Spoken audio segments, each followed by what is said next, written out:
coined a phrase that's become an acronym. TANSTAAFL.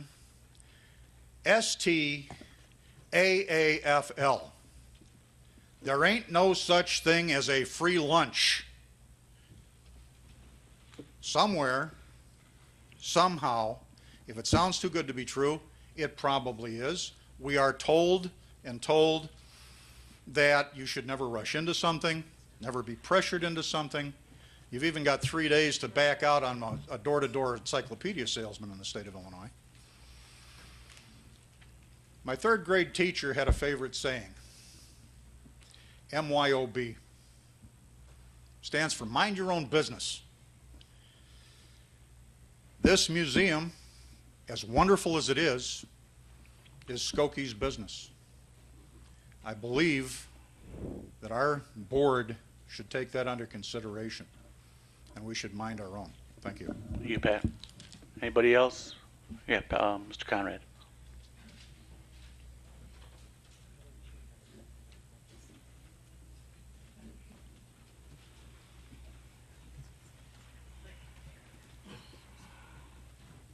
I'm not going to be nearly as long, but the fact is, we heard tonight, it doesn't cost the village a penny. It's already cost the village a penny. Having this meeting has a cost to it. The finance director, the village manager, and the village attorney are very high-paid employees who have already spent a lot of time on it. And as harping on Pat's last comments, there's not only a financial cost to it, but there's an opportunity cost. All the time that these high-paid village employees have been spending working on this issue could have been spent working on Morton Grove business. For instance, Dan Stackman reported to our Environment Commission that our tree ordinance has been under review by village commissioners or staff review, and it hasn't made it to, through the proper channels yet. That's one example of one piece of village business that's not getting worked on while we're working on other projects. And, that's basically an opportunity cost, not a financial cost, but it's an opportunity cost. We have an outdated village code in this town that we've been told by not this administration, but a previous board that we're going to update that thing. These type of things aren't getting done. So that's all I have to say. Thank you. Thank you, David. Anybody else? Wilma. Or, sir, go ahead.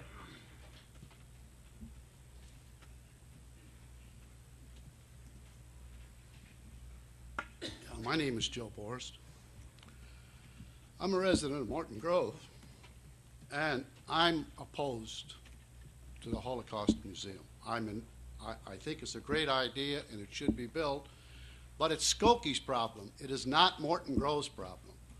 And as I read into this, I find out that they already have $15 million through fundraisers from private firms. Now, if this is true, and we're going to give them $30 million, is this going to cost $45 million? And we have no control over that $30 million. And I also read into it that the $30 million that Morton Grove will give them is going to be used to build a condominium next to the museum. Now, whether I'm right or wrong on that, I don't know, but I read that in the paper. Now, since we don't have any control over this money, I still think it's Skokie's problem, not Morton Grove's problem, and I'm opposed to it. But I do think that the museum is needed, and I do also think that on the economy part of it, the people that come to that museum will do their shopping at Old Orchard. Why don't they continue to work on their donations and get more money from these businesses and private donors and proceed that way? There was one other thing I wanted to, oh yeah, and I agree with Pat. I really think that it should not be put up to the trustees. I think it should be put up to the people of Morton Grove, and that it should be put on a referendum in April. Let them decide. And then I think we'll have a true vote on it. Thank you very much. Thank you. Wilma?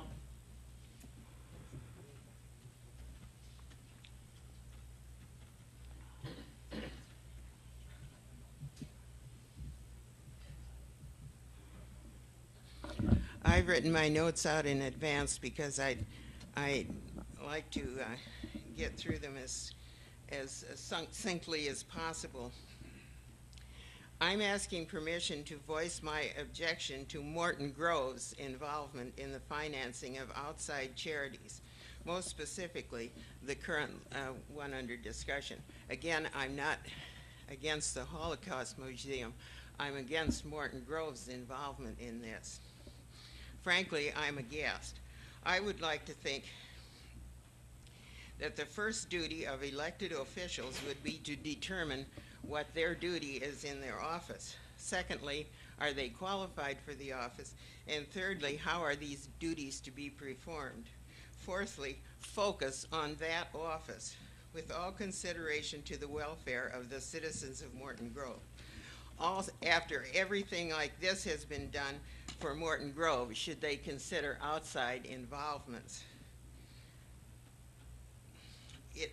It would seem that Morton Grove has many of their own problems and many things that the board should be focusing on rather than meetings like this, spending their time thinking about it. They should be brainstorming on other problems that exist. And certainly anybody who lives here can think of problems. There's lots of work that Morton Grove should be doing with TIF districts. What about the excavations around town? There's a lot of excavations, but not much building. We used to have free garbage. And we keep hearing about Morton Grove's acquisition of land, and not much has been done with that. I think there are many, many problems in Morton Grove that this board should be focusing on, and not involvements with that other towns have turned down. It's not possible to save the world. You have to start with your own problems, and the problems here would seem to be that Morton Grove has enough of them without spending time and energy on these kind of meetings and whatever time all of you have put in, whatever time these people have put in, and who's paying for all these. Sure, there's somebody's going to send out an estimate, but they should be focusing their thoughts on Morton Grove's problems and not this kind of thing. Skokie said no to this problem. Why are we chumps to take on the projects that they don't want? And we certainly do not have in this town a great procedure for working with 503 charities, and the other people in town who certainly have a lot of problems. Just as a kind of a footnote, and this is a thought of mine and not necessarily connected with this or any other project, but our mayor had said he was doing this because these were his friends. And I have a problem with any public official that starts saying he's going to do something for his friends, because usually there's something connected that's not quite right. I know, where did I say that, Wilma? I'm doing this for my friends. I never said that. At the last meeting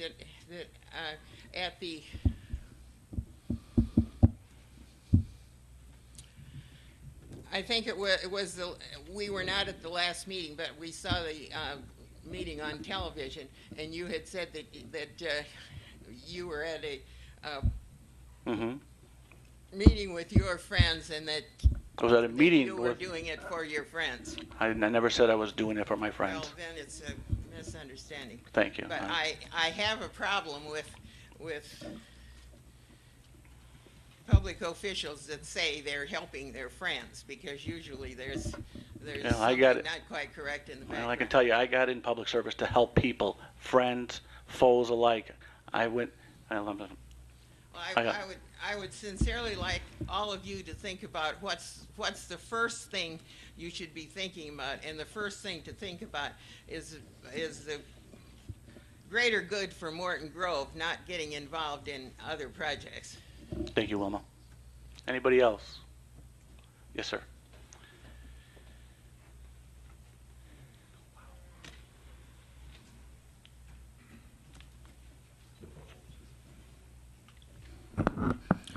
Hi, my name is Jonathan Lee.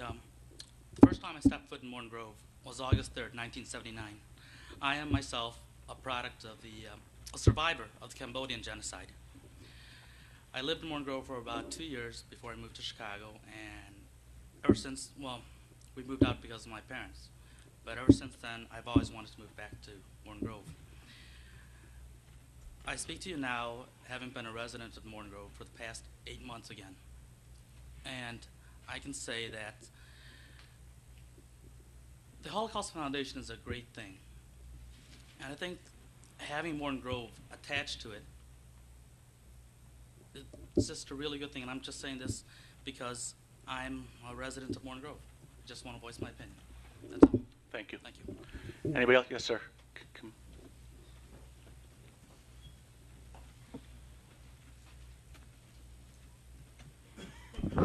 For us as survivors, this becomes a personal issue.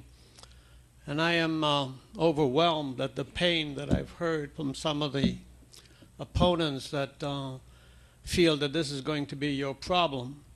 It's not your problem. It's an opportunity to do well. It's an opportunity to deal with your children and your grandchildren, whom we are striving to teach about genocide, about pain. And by you being involved with it, that's a noble cause. And it's not a money cause. I think it's been spelled out to you numerous times. You have no legal monetary obligation to that.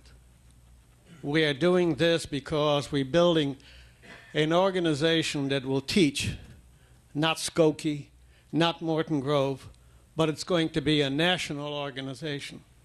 We travel through 4 or 5 different states to speak to young people. And I wish you could accompany us and to see how we touch young people. How sometimes young people change. They make a difference. They send thousands of letters. I think it's a noble cause for you to be involved with, and I thank you very much. Thank you. Anybody else? Seeing none. Oh. No, you can't come up. This is my wife.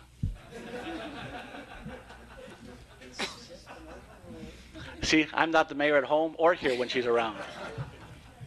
I just wanted to say something before this organization left. I've been in Morton Grove for 47 years, and I was appalled by some of the comments that were made here. If we all minded our own business, and we all just worried about ourselves, where would any of us be? I teach in an inner city school, and it's filled with violence, and it's filled with children who are raised by violent families, violent parents, in violent neighborhoods. And I watch my kids react to the very smallest thing that doesn't go their way, and the first thing they do is they lash out. And the thing that I find so amazing about this whole thing is I remember watching that Nazi march in Skokie. And I thought, how do people sit there and watch this without lashing out? And the fact that you formed an organization and protested in that manner and went out to educate people, that to me is just amazing. And that's what our children need to learn. It is scary to watch the younger generation out there and how they deal with anger and how they deal with frustration, and to think that these are the kids who are looking to us to teach them. And if I minded my own business, I wouldn't be teaching in an inner city school. I'd be teaching out here or somewhere else. And as much as I can't stand that commute, and as frustrated as I get because I'm not making very much money there, I go home, and in the long run, I know that I've made a difference in somebody's life. And so I think it is our turn to reach out and to get involved and to mind somebody else's business. Because if we don't do it, we're just going to assume someone else is going to do it. And that's pretty scary. So I think that we need to take this opportunity to fund this. It's our way of promoting or supporting Somebody who turned something horrible into an act of peace and something very positive that our kids can look to and learn from. Thanks.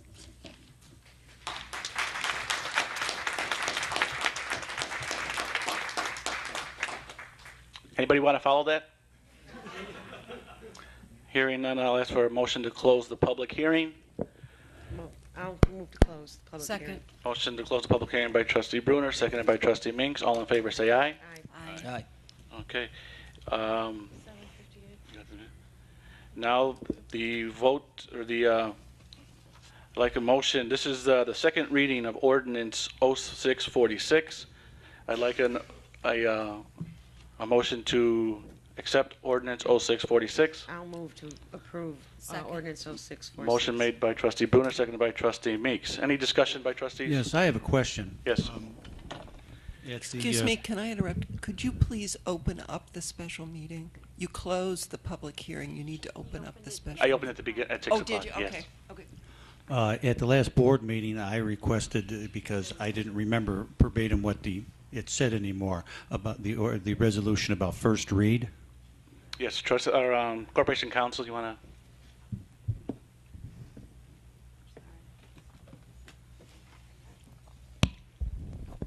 Trustee Stackman, our resolution, which implements our policy for a first read, states that an ordinance is presented at a board meeting for a first read and no action is taken on it. It's automatically postponed to the next regular meeting. It also states that any action taken even against that policy would not invalidate the action of a board. At last Monday's meeting, it was announced, or the ordinance was presented for a first read, and it was announced that it would be considered for a second read at this meeting. Yeah, but being that this is not a regularly scheduled meeting, then are we not in compliance with that? Well, I did check with special counsel on this issue, and both the letter and the spirit of that resolution is being followed.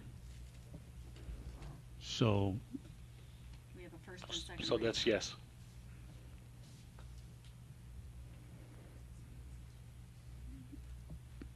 well, again, I know I instituted this ordinance, and for people in the audience who don't know what we're talking about up here, the Village of Morton Grove has a policy that any ordinance or change to the budget would have a first and second read. We'd introduce it one time and leave it sit on the floor for 2 weeks until the next regular board meeting. Not 2 weeks, that's not what it well, says. well, until the next regular board meeting, which is approximately every 2 weeks, you know.